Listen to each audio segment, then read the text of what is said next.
Welcome back, and we are talking about why a Christian reverting to traditional beliefs. And Mr. Jenganga, before the break, we were talking on how Christians resist reverting to traditional beliefs, given to their strong pulls. Can you please? Yeah, I spent a lot of time discussing that the reason people are feeling back. Number one, I talked about the loss of the unique movement in East Africa called East African Revival Brethren, who had created as a group of people where you felt you belonged.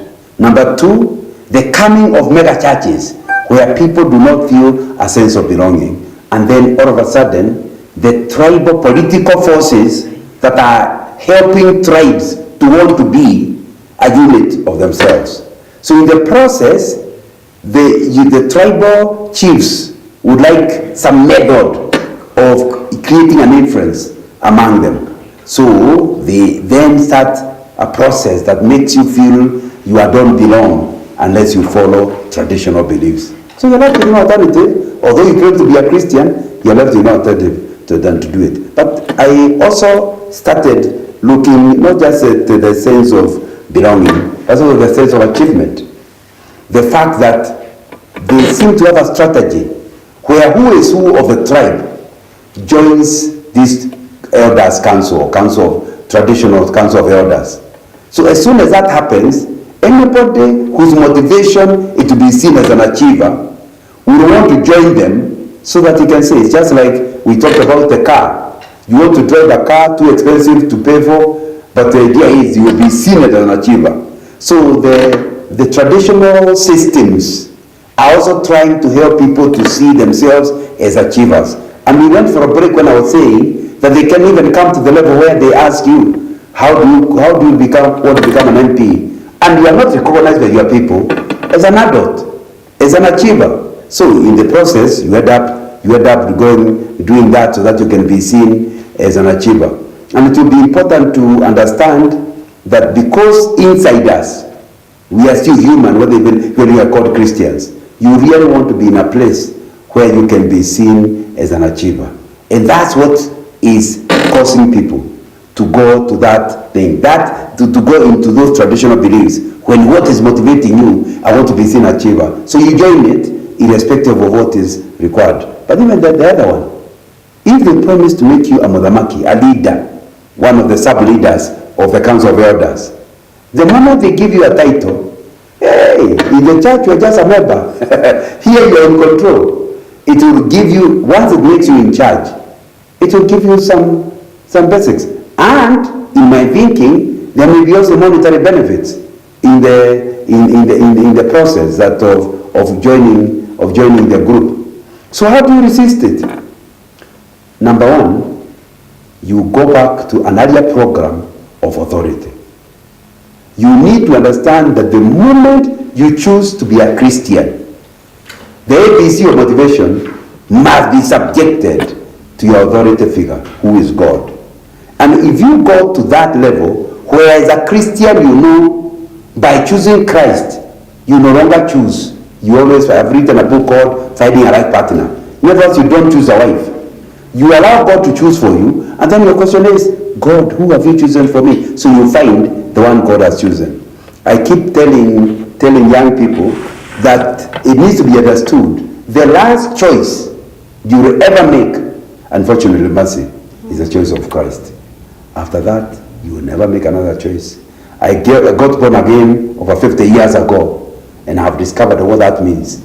There are times I want to do something I think is good for me, but in my heart, I realize it's not consistent with the Bible. It's not consistent with what God wants me. And it's a struggle. Do I do what I think is good for me, or do I do what God says? And I realize, if I go my own way, I'm choosing to go to hell. And I don't like to go to hell. So I end up doing what needs to be done to please God, even if I think I'm shortchanged. So I want to say, if you want to resist that pull to different beliefs, the first thing is, go back to authority. Come to where you realize the best thing is not to get saved. Because if you get saved, then from then onwards, you have, when Christ says something, is always, yes, Lord. And he cannot be Lord and you tell him, no, Lord. So that's the first thing we need. And I think that's what we are lacking in many places in East Africa.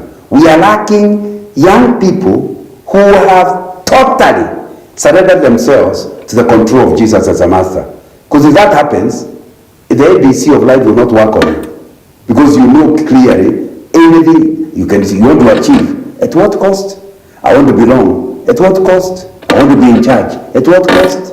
You do not want the cost of losing the Lord Jesus Christ. So that's the first thing that needs to be dealt with. The second thing is you need to be aware that many of those, not many, all of those kinds of elders follow a belief system other than Christianity. They ask themselves, what did our ancestors instruct? And they do what the ancestors said. For example, Wange Kikuyu, when they get into an elders gathering, they will face Mount Kenya, although it's not in the Bible, so that they obey their ancestors. They will pour a little joy, a little alcohol to the ancestors, and it's not in the Bible. So you need to understand it's a belief system, and I think that's where things have gone wrong. That many young people are joining traditional belief system because they think it's just culture, it's just a custom, it's just a way of doing things. No, check. There's a belief system behind it, and that belief system is not a belief in Jehovah, it's a belief in ancestors. And so you need to understand clearly that if you want, people must be taught that we are not asking Kikuyus to become Englishmen. There are customs of Kikuyu that have nothing to do with beliefs. In those customs, the Kikuyus must continue in it. What's wrong with singing Kikuyu songs in a wedding? Nothing in the Bible against it. So why should we sing English songs in a wedding? We can sing Kikuyu songs. But there is something else beyond that which you will. For example, you have to make up your mind. Do you believe in a church wedding or a Kikuyu wedding? Kikuyu wedding is called Gurario. You are the thing that causes somebody to be now say to be married is Gurario. Now, but you see, both are weddings. You can't have both. Because both are based on a belief. The Christian believes that when you have something important, the book of James, call the elders. And you believe beginning a marriage is so important, you must call the elders. The elders is the other word for pastors. That's why you don't go to stay with your boyfriend until the pastor prays for you. Because you believe that. The Kikuyus believe otherwise. You don't go to start a marriage until the ancestors have blessed your marriage. Now, both are beliefs. You can't be in both. And you know Christ is saying that if you mix the two, he leaves you. So you cannot be in Gurario and be in a Christian wedding at the same time. If you do a Gurario, follow the belief system, and then after that go to church, that's a wasted day. Because the truth is you're married. In fact, recently, somebody told me about a couple that went for Gurario. Then, before the wedding, the pastor was talking to them, and they explained they are living together. Said, what? You are living together before the wedding? Yeah, but we had a traditional wedding. Now, so you can see, the elders told the truth. The truth is, if you go through traditional marriage ceremony, you are married. So what are you going to do in the church? Just stick with it. Fortunately for us in Kenya, traditional marriages are now registrable. It can be registered. So, but if you're a Christian, you have to go to church. Because that's what the Bible would encourage you to do, for the elders to pray for you. So you can't go to both places. So the second thing, if you want to leave those traditions, will be for us to come to where we understand it's a belief system and you can't be in both.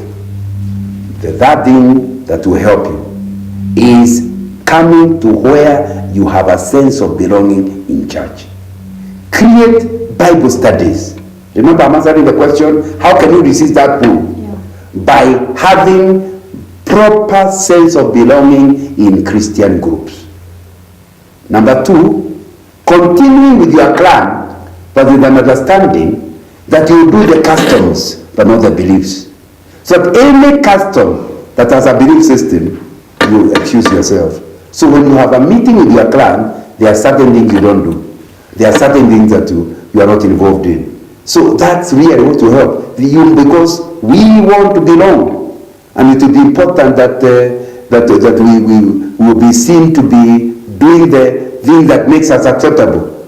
But because our authority is Christ, we will have to find a method of looking for this belonging without breaking the authority of God. So one of the ways then of helping you to ensure that you don't go back is to look for belonging. Look for a Bible study group and a fellowship that will help you to do the right things and have a sense of belonging. Thank you so much, Mr. John Ng'ang'a. Tonight we've come to the end of our show. Till next time, same place. My name is Masikiari. Have a blessed night.